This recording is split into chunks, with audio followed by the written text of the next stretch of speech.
चाहिए। तो देखिए अर्थमेटिक मीन ना, सबसे पहले बात करते हैं इसका डेफिनेशन। जो अर्थमेटिक मीन की जो डेफिनेशन है वो बाई फॉर्मूला है। तो देखो इसका बेसिक फॉर्मूला क्या होता है, एक्स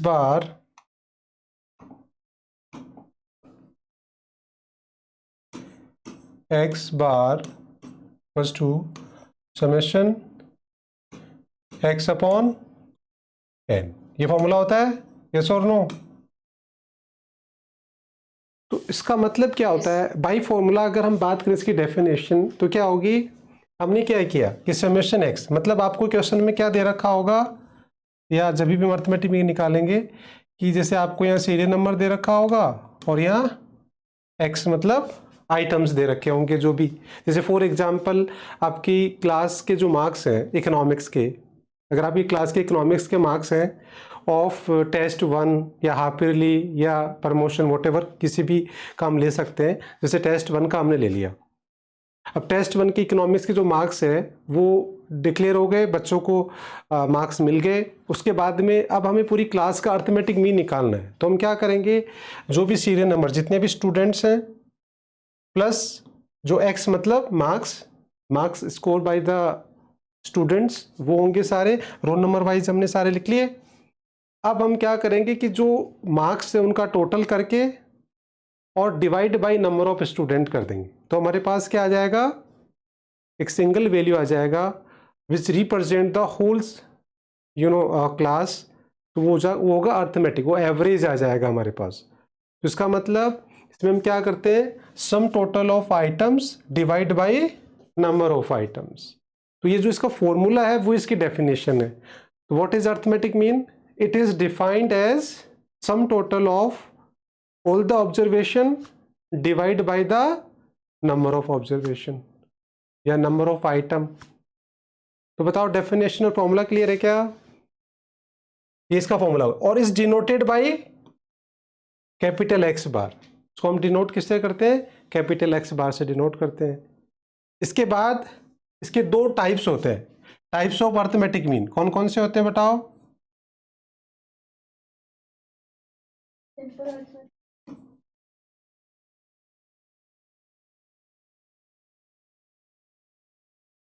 एक तो होता है सिंपल ए पॉइंट, क्या होता है सिंपल बताओ,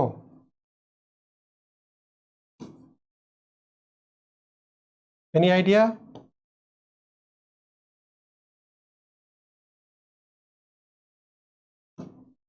तो इसमें जो ऑब्जर्वेशन होती है वो इक्वली इम्पोर्टेंट होती है और उनकी कोई वेट्स असाइन नहीं करते। मतलब जब बिल्कुल, so in the simple arithmetic mean it means all the observation all the items are equally important. Say for example average marks of student, तो हमने जो एवरेज मार्क्स ऑफ स्टूडेंट निकाला या एवरेज वेट निकाला, एवरेज हाइट निकाला, तो हम क्या करते हैं कि सारे बच्चों के जो भी मार्क्स है उनको सबको हम टोटल कर देते हैं, डिवाइड बाई हमने क्या कर दिया नंबर ऑफ स्टूडेंट। इसका मतलब हमने सबको इक्वली कंसिडर किया है, सबको डिवाइड करके उसको डिवाइड कर दिया तो हमारा एवरेज मार्क्स आ जाता है। बट क्या रियल लाइफ में कुछ बार क्या होता है कि रियल लाइफ में सारे आइटम इक्वली इंपॉर्टेंट नहीं होते हमारे, कुछ आइटम्स हमारे ज़्यादा इंपॉर्टेंट होते हैं, कुछ कम होते हैं। तो जैसे for example house hold expenditure, तो हाउस होल्ड एक्सपेंडिचर की अगर हम बात करें तो जो हम खर्चा करते हैं, क्या हमारी जो आइटम्स होते हैं, जो हमारे हाउस होल्ड जो आइटम्स होते हैं, जो गुड्स होती है, क्या सारी गुड्स जो होती है वो are equally important, no sir. No. भाई हम क्या करते हैं, जैसे मैच बॉक्स है, सॉल्ट है, इन पे इनकम का बहुत कम पार्ट खर्च करते हैं। जैसे ज्वेलरी है या फूड आइटम्स है या फिर शॉपिंग है, इन पे क्या करते हैं बहुत बड़ा पार्ट। तो इसका मतलब हम कह सकते हैं कि बहुत सारे ऐसे एरियाज हैं जहां all item are not equally important, but बहुत सारे ऐसे एरियाज हैं जहां हमारे इक्वल भी होते हैं। तो जहां इक्वल होता है वहां सिंपल अर्थमेटिक में यूज करते हैं, और जहां क्या होगा, जहां इक्वल नहीं होगा तो वहां कौन सा यूज करेंगे,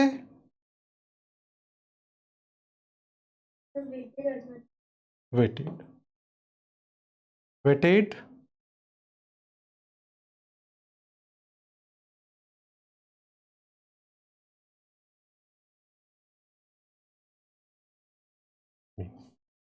तो अब आई होप दोनों क्लियर हो गए होंगे, व्हाट इज सिंपल और व्हाट इज वेटेड।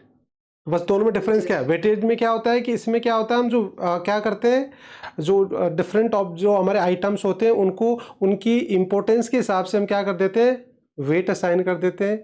तो इन वेटेड का मतलब ही क्या होता है, इंपॉर्टेंस। इस वेटेज का क्या मतलब है, इंपोर्ट। बस ये वेटेड वर्ड लग गया ऑफ अर्थमेटिक मीन। तो वेटेड मतलब importance, we assign the importance according to their usage in life, या जिससे हम उसको जिस हिसाब से यूज करते हैं। तो अब वेट का मतलब क्या होता है वो तो हम आगे डिटेल में डिस्कस करेंगे, पर फिर भी हम क्या कहते हैं नॉर्मली, जैसे हम 100 का एक ले लेते हैं, 100 में से अगर मान लो हम, जैसे फॉर एग्जांपल मैं आपको बता देता हूँ कि हमने एक 100 का स्केल ले लिया, और अब हम कहते हैं कि आपकी इनकम को हमने 100% मान लिया, और उसमें से हम देखते हैं कि आप फूड आइटम में मान लो 20% खर्च करते हैं, आप सपोज ज्वेलरी में 10% करते हैं, पेट्रोल पे 30% करते हैं, सॉल्ट पे, मैच बॉक्स पे 1 2 3% कुछ करते हैं। तो इसका मतलब उसमें हम इस तरीके से वेट डिसाइड कर देंगे, जिसका हम जितना खर्च करते हैं उसके अकॉर्डिंग उसका रिलेटिव हम क्या कर देंगे, उसका परसेंटेज उसके साथ लिख देंगे, इतना परसेंट हम इस पर खर्च करते हैं, that is called the weight, जो आगे डिटेल में डिस्कस करेंगे। तो आई होप मीनिंग, फॉर्मूला और टाइप्स क्लियर है क्या, और नो। अब देखिए, अब इसका सबसे इंटरेस्टिंग पार्ट हम जो करेंगे वो ये है कि एक तो होता है कि आप इसको सारे को रटे, भाई आप कंप्लीट क्या करें, रट्टा मारे, या फिर क्या होता है कि हम फॉर्मूले को समझे। तो अगर आपको फॉर्मूला समझ लिया तो अर्थमेटिक मीन बहुत इजी हो जाता है। और मैं ये कोशिश करूंगा कि आपको पूरी टेबल जो है वो बिल्कुल अभी ऑन द स्पॉट ही आ जाएगी, आप उसको डेवलप करना सीखेंगे, उसको रटना नहीं, और उसी की प्रैक्टिस करनी है आपको। जैसे अभी मैं समझाऊंगा, उसके बाद आप उसको 2-3 बार बिना देखे बनाने की कोशिश करना, और वो अगर टेबल बनाना सीख गए तो उसके बाद तो फिर बहुत ही ईजी हो जाएगा, फिर तो मैं शॉर्टकट आपको सारा बता ही दूंगा। तो देखिए अब हम इसकी टेबल बनाएंगे। तो टेबल बनाने के लिए हम क्या करेंगे इसको, तो देखिए इधर तो हम लिख लेंगे मेथड्स, यहाँ तो फिर अब हम इसको कितने पार्ट में डिवाइड करेंगे, 3 पार्ट में, इक्वल 3 पार्ट में डिवाइड कर देते हैं। ठीक है, ये 3 पार्ट कर ली। अब सबसे पहले हम यहाँ तो क्या लिखेंगे, मेथड्स,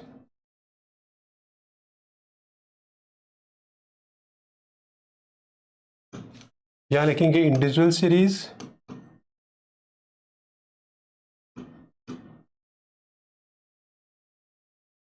यहाँ लिखेंगे डिस्क्रीट,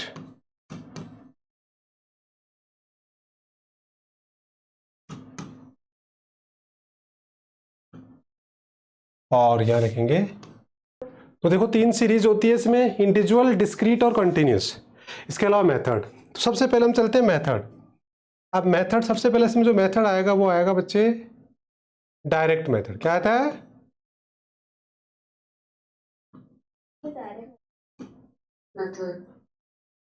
अब डायरेक्ट मेथड जो है इसमें हम फॉर्मूले कैसे बनाएंगे वो देखिए, तीनों सीरीज में। तो हम इसमें लॉजिक क्रिएट करेंगे। इसमें सबसे पहला जो फॉर्मूला बनेगा ना इंडिविजुअल सीरीज में, वो बाय डेफिनेशन बनेगा। तो जो हम ऑलरेडी वी डिस्कस कि अर्थमेटिक मीन क्या होता है, x bar equals to summation x upon,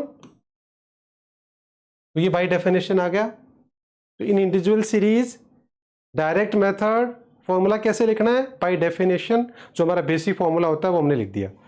अब इसके बाद में आपको ये दोनों में फॉर्मूले क्रिएट करने हैं, डिस्क्रीट का और कंटिन्यूस का। तो इसमें हमें क्या करना है कि हम ऑलरेडी चैप्टर 4 के अंदर पढ़ चुके हैं कि डिस्क्रीट और कंटिन्यूस और इंडिविजुअल में क्या डिफरेंस क्या होता है। There is no frequency in discrete, there is a frequency in continuous, frequency with class interval, बस ये डिफरेंस होता है। बेसिकली मेजर डिफरेंस यही है, वही हमें यहाँ फॉर्मूले में करना है। तो फ्रीक्वेंसी का मेन डिफरेंस आपने बताया, वेरी गुड। तो अब देखिए यहाँ हम क्या करेंगे, अर्थमेटिक मीन इक्वल्स टू, बस अब यहाँ क्या कर देंगे, summation F x upon summation F, जो फ्रीक्वेंसी है उसी का टोटल कर देंगे, वो तो नीचे लिख देंगे, और ऊपर क्या कर देंगे, या इसमें आप ये एन कॉमन लिखना चाहो तो कॉमन लेके चल लो ना, एन से हम ये एन को कॉमन ले लेते हैं यहाँ, ये जहाँ यहाँ एन लिखा ना और समझने के लिए इजी हो जाता है, बेसिकली ये अपॉन एन कर देते हैं। तो इस फॉर्मूले में इस फॉर्मूले में क्या डिफरेंस आया बताओ, इस फॉर्मूले में इस फॉर्मूले में क्या डिफरेंस है, केवल फ्रीक्वेंसी का, और इस सीरीज में और इस सीरीज में किसका फर्क है, फ्रीक्वेंसी का। यस और नो? तो मतलब इसमें क्या होगा, जैसे फॉर एग्जांपल इसमें क्या होगा, यहाँ आपको क्या दे रखा होगा x और यहाँ दे रखा होगा f। अब क्या करोगे आप, यहाँ क्या निकालोगे, fx। यस और नो? तो बस फ्रीक्वेंसी और आ गई, बाकी फॉर्मूला सेम ही है। देखो x अपॉन n बस फ्रीक्वेंसी आ गई, क्योंकि ये सीरीज का बेसिक डिफरेंस होता है। क्लियर है क्या ना? अब कंटिन्यूस सीरीज में क्या होगा, देखिए कंटिन्यूस सीरीज में क्या होता है, क्लास इंटरवल विद फ्रीक्वेंसी होती है, बस वो डिफरेंस आ जाएगा। x bar equals to summation fm upon summation क्या आ जाए, सॉरी इसको n ही ले लेते हैं कॉमन। यहाँ होगा x, यहाँ होगा f, और यहाँ सपोज आपको दे रखा होगा 0 to 5, 5 to 10, 10 to 15 for example. यहाँ दे रखा है 2, 5, 3। तो अब आपको यहाँ क्या करना पड़ेगा, सीरीज सेम हो जाती है। क्यों? क्योंकि हम क्या करते थे, जो क्लास इंटरवल है उसको हम उसकी मिड वैल्यू निकाल लेते हैं। क्या निकाल लेते हैं? तब जाके वो क्या हो जाता है, फिर कॉन्टिन्यूस और डिस्क्रीट सीरीज सेम हो जाती है। क्योंकि बस फर्क इतना सा, यहाँ x और वहाँ m है। तो यहाँ हमें अब अर्थमेटिक मीन निकालने के लिए मिड वैल्यू निकालना पड़ेगा, और मिड वैल्यू निकालना सबको आता है, मिड वैल्यू निकालना आता है सबको, L1 plus L2 divide by 2। तो मिड वैल्यू निकाल लेंगे और ये निकाल, तो यहाँ क्या आ जाएगा, ये मिड वैल्यू यहाँ लिख देते हैं। m इक्वल्स टू क्या होता है, L1 प्लस L2 और डिवाइड बाई 2, डिवाइड बाई 2। तो ये ऐसे मिड वैल्यू निकलता है। तो ये मिड वैल्यू हम निकाल लेंगे। तो अब आप बताइए, इस फॉर्मूले में इस फॉर्मूले में किसका डिफरेंस हुआ, इन दोनों फॉर्मूले में मिड वैल्यू का। Mid value. और वो मिड वैल्यू क्यों आया, क्योंकि इसमें क्लास इंटरवल होता है, इसमें क्लास इंटरवल नहीं होता है। तो बस वो मिड वैल्यू का ही फर्क है कि मिड वैल्यू होने की वजह से हमें मिड वैल्यू निकालना है, सॉरी क्लास इंटरवल होने की वजह से हमें मिड वैल्यू निकालना पड़ता है। वैसे देखो x और m सेम ही चीज़ है, बट वो ये कि हम क्लास इंटरवल से मिड वैल्यू निकाल रहे हैं, इसलिए वो x जो है वो m में कन्वर्ट हो गया। तो बताओ, ये फॉर्मूले रटने की जरूरत है क्या यहाँ तक, बताओ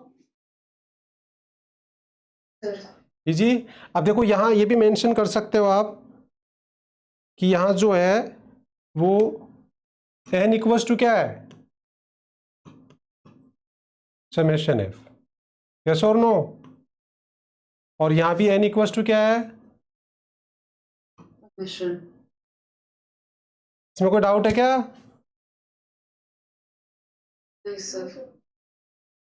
तो ये हमारा क्या बन गया, इंडिविजुअल सीरीज के तीनों फॉर्मूले कंप्लीट।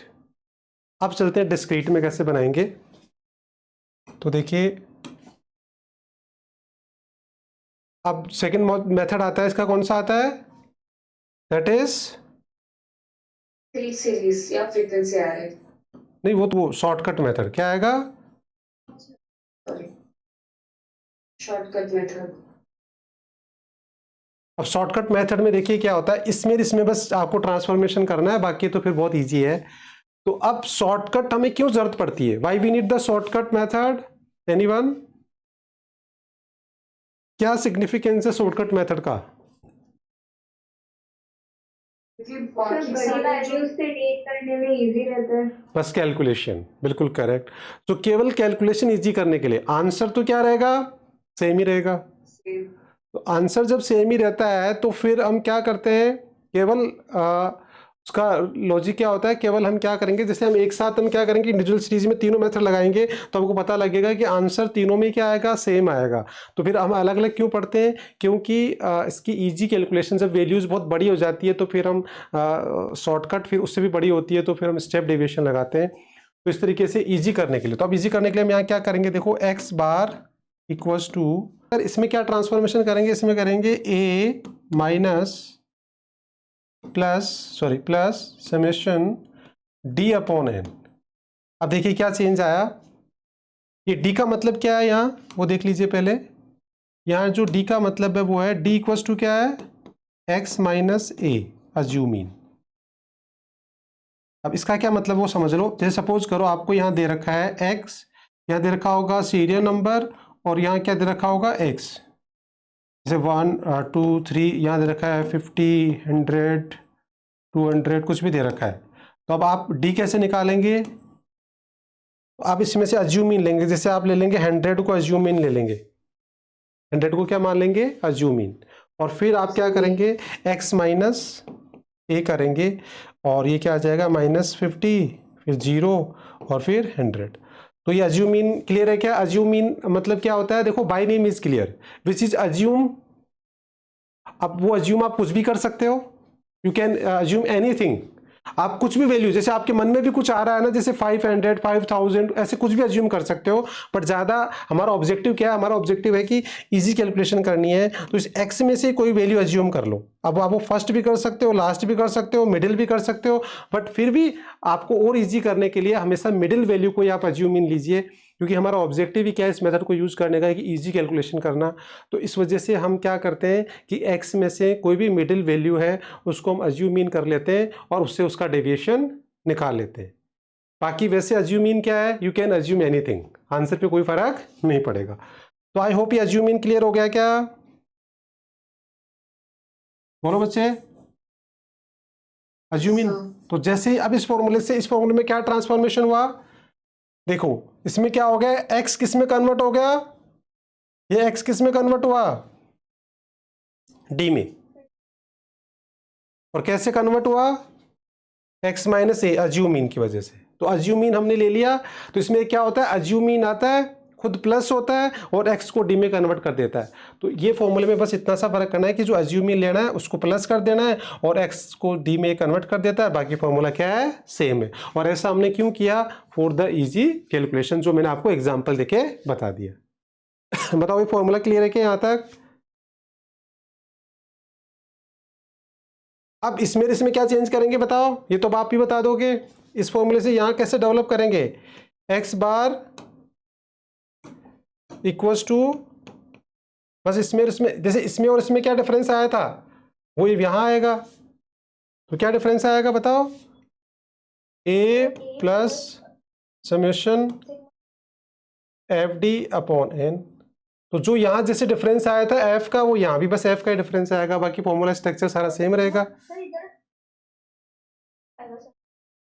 नहीं, हम यहाँ हर जगह एन ही लेके चल रहे हैं, क्योंकि यहाँ अलग से मेंशन कर रहे हैं ना हम, फॉर कॉमन के लिए, फॉर बेटर अंडरस्टैंडिंग। तो देखो हम यहाँ अलग से मेंशन कर रहे हैं, जैसे हम यहाँ मेंशन कर देते हैं कि n equals to summation f और d इक्वल्स टू क्या होता है, x माइनस ए, ये अलग से मेंशन कर रहे हैं हम, ठीक है। तो बताओ इस फॉर्मूले में क्या चेंज आया, ओनली केवल f का, जो ऊपर था वही चेंज है, बस स्ट्रक्चर आपको बेसिक स्ट्रक्चर समझ में आना चाहिए। अब यहां भी क्या डिफरेंस आएगा बताओ,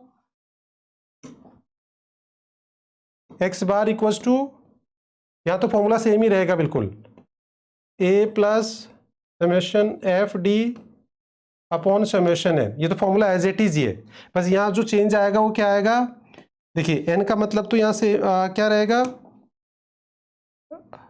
यहां n इक्वल्स टू तो क्या रहेगा, समेशन f। अब यहाँ जो डिफरेंस आया वो क्या आया, d equals to m minus A होगा बस, क्योंकि यहाँ मिड वैल्यू में से आप क्या करोगे, अज्यूम इन लोगे बस। तो यहाँ x में से लिया था, यहाँ आप मिड वैल्यू से ले रहे हो, बस ये डिफरेंस है, बाकी कोई डिफरेंस नहीं है। तो इसलिए यहाँ m आया था, बट यहाँ m क्या हो गया, m माइनस ए करने से वो d में कन्वर्ट हो गया, तो m का रोल खत्म हो गया। तो इस तरीके से फॉर्मूला क्या हो गया, सेम ही हो गया, दोनों में फॉर्मूला सेम है, बस जो फर्क है वो डी का है, यहाँ डी करेगा x माइनस ए और यहाँ क्या निकलेगा, m माइनस ए। बताओ ये क्लियर है क्या? तो अब आपने देखा यहां से ये डेवलप कर लिया, तो इधर तो कुछ दिक्कत ही नहीं आ रही, यस और नो? इधर तो आपको कोई दिक्कत आ ही नहीं रही, क्योंकि तो डिफरेंस है। अब हम चलते हैं थर्ड, लास्ट कौन सा मेथड है, स्टेप डेविएशन। तो देखिए स्टेप डेविएशन मेथड में अब इससे ये डेवलप करेंगे और फिर हो जाएगा x bar equals to a plus summation d upon n, ये तो पूरा लिखेंगे ही। तो अब चेंज क्या आएगा, किसी को पता है चेंज क्या होगा? यहां तक तो ये पूरा एज इट इज लिखेंगे हम, d डैश हो जाएगा और इंटू सी हो जाएगा, बस ये चेंज आएगा। तो अब ये कैसे हुआ, देखो d डैश, d कैसे निकाला था हमने, x माइनस ए, और d डैश मतलब इसको c से डिवाइड कर देंगे, तो common factor, c stand for common factor, मतलब शॉर्टकट में क्या आया था, a अज्यूम इन, और यहाँ क्या आ गया, common factor.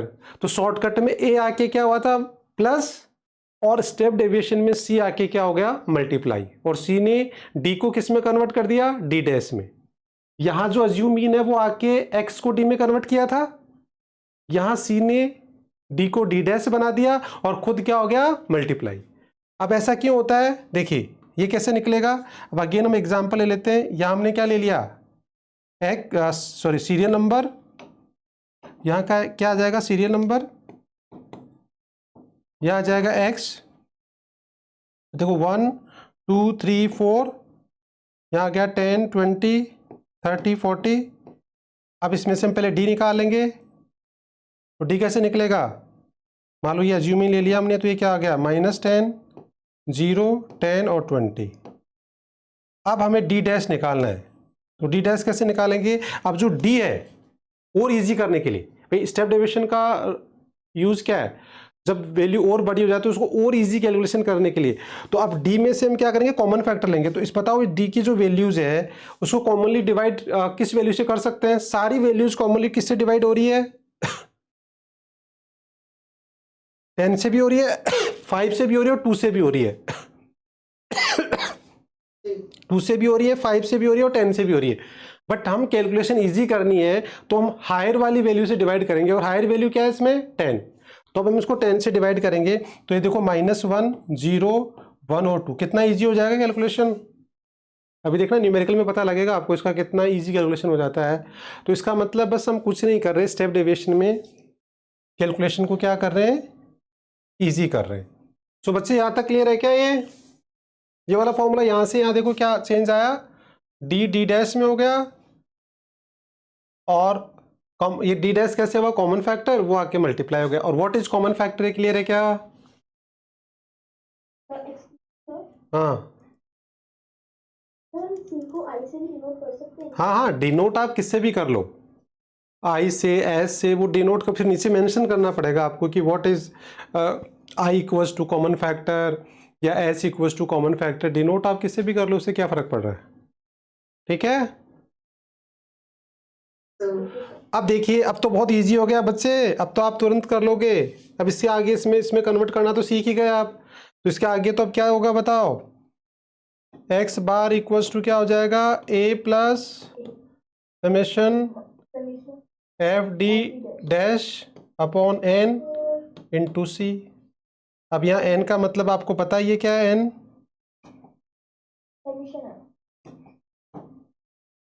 N equals to summation f, और डी का क्या मतलब है, d dash x minus a upon C.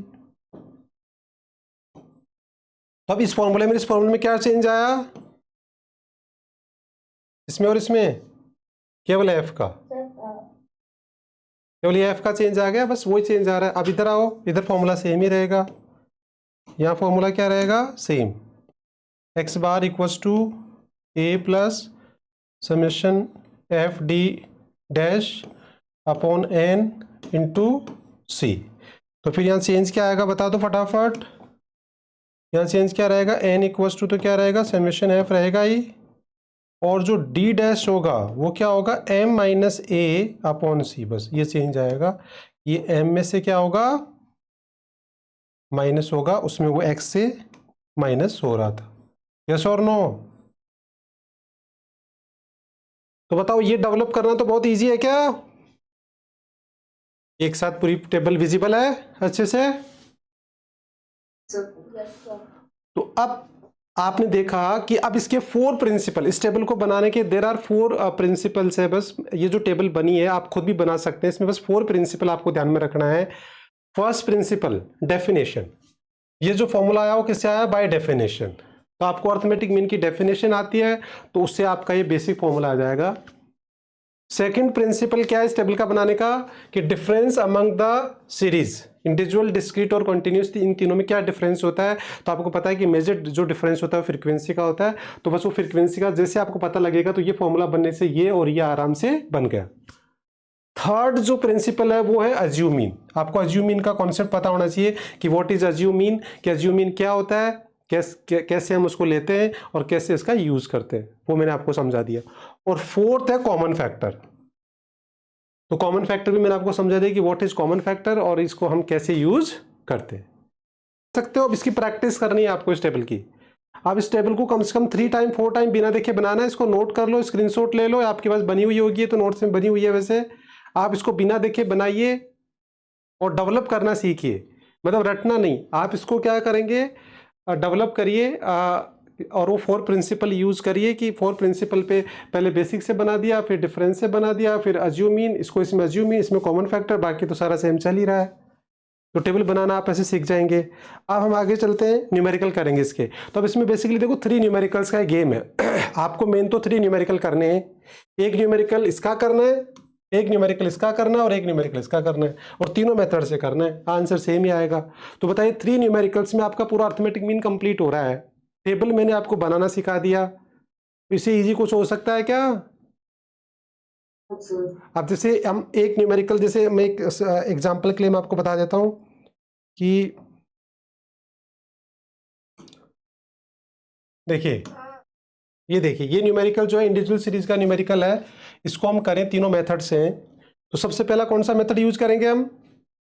Direct. Direct का फॉर्मूला क्या होता है? X bar equals to summation x upon n। इसको क्या बार बार फिर आपको फॉर्मूला याद करने की जरूरत नहीं पड़ेगी। अगर आपने बनाना सीख लिया तो आप ऑटोमेटिकली समझ जाओगे कि किस में क्या फॉर्मूला अप्लाई होगा। तो अब हम क्या करेंगे, देखिए यहाँ हमारा फॉर्मूला क्या बोल रहा है कि एक्स का टोटल करना है। तो यहाँ इसके एक्स का टोटल करिए, सॉरी आगे कुछ करना ही नहीं आपको। n इक्वल्स टू तो क्या हो गया 10, नंबर ऑफ ऑब्जर्वेशन तो 10 है ही, और आप समेशन एक्स कर लीजिए बस। तो समेशन एक्स निकाले, कितना आ रहा है? 0,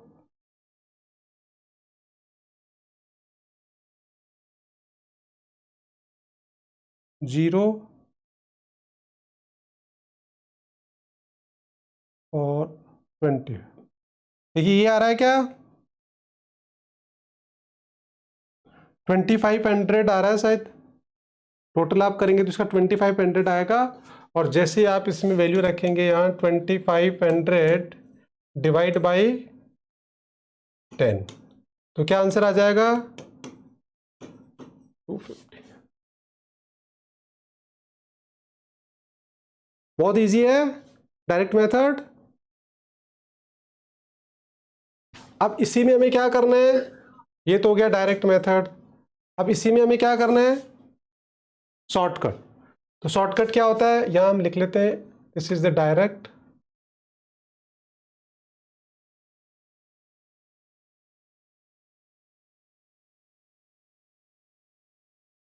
अब यहां लिख देते हैं शॉर्टकट। शॉर्टकट मेथड का फॉर्मूला क्या होता है? X bar equals to A plus summation d upon n. Yes और नो? बस ये तो फर्क होता है, इसमें फॉर्मूले में ए आ जाता है और एक्स क्या हो जाता है? डी हो जाता है बस। तो अब इसके अकॉर्डिंग हमें क्या चाहिए? पहले सबसे पहले चाहिए डी। तो यहां हम डी निकाल लेते हैं। तो डी कैसे निकालेंगे? इसके लिए हमें एज्यूमिन लेना पड़ेगा। तो सपोज हम 250 एज्यूमिन ले लेते हैं, मिड वैल्यू लेते हैं। तो 250 हमने एज्यूमिन ले लिया। अब इसमें से निकालिए, ये कर देंगे एक्स माइनस ए। बताओ पहला कितना आ रहा है? ये 9 कितना आ रहा है? 110।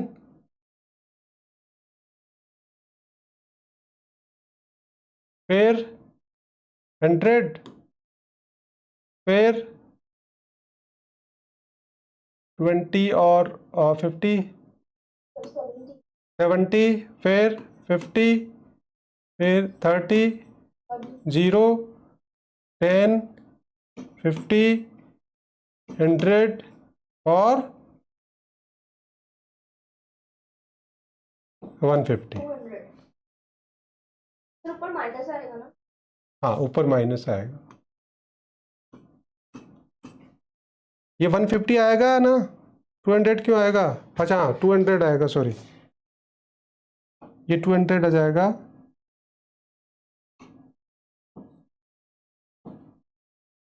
अब हमें इसका क्या करना है? टोटल करना है। तो माइनस माइनस तो आप एक तरफ कर लीजिए और प्लस प्लस एक साइड कर लीजिए। माइनस और ये प्लस का, तो माइनस का कितना आ रहा है? 0, देन 5 3 8, 10 15, 15 और एक 16, 6 1 2 360 आ रहा है क्या माइनस का, और प्लस का आ रहा है 0, और ये आ रहा है 5 और 6, और ये भी 360 आ रहा है, तो इसका टोटल 0 आएगा मतलब समझ है।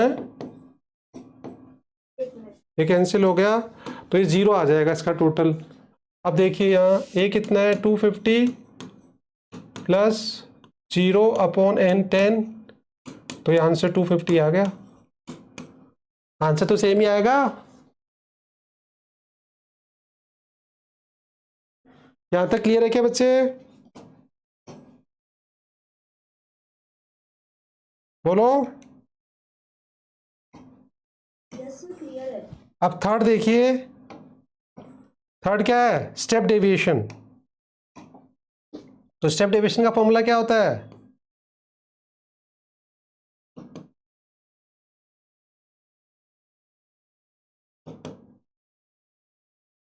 X bar equals to A plus summation D dash upon N into C. ये तो बहुत इजी हो गया, देखो डी तक तो आपने निकाल लिया, बस अब आपको क्या करना है यहाँ डी डैश निकालना है, केवल डी डैश करना है। तो डी डैश कैसे निकलेगा, इसमें से कॉमन फैक्टर ले लीजिए। क्या आएगा कॉमन फैक्टर? कॉमन फैक्टर बताओ क्या ले, मेरे साथ तो 10 ही आएगा और तो कुछ आ नहीं सकता, 10 ही आएगा। तो कॉमन फैक्टर 10 ले लिया तो कितना आ जाएगा 11, ये आ जाएगा 10, ये 7, ये 5, ये 3 0 1 5 10 20। तो अब आप इसका टोटल करेंगे तो वही minus minus one side plus plus one side, तो इसमें भी वही आएगा क्या, यहाँ क्या आ जाएगा, ये जो 350 आया था तो क्या आ जाएगा 35 माइनस का, और यहाँ भी प्लस का 35। देखिए यही आ रहा है।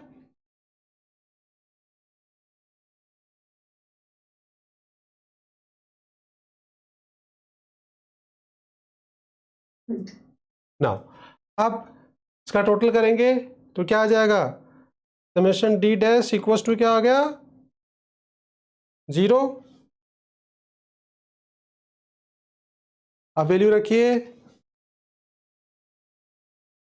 X bar equals to a कितना है 250 प्लस 0 अपॉन 10 इंटू 10, तो सारा 0 हो गया और आंसर क्या रह गया 250 रह गया।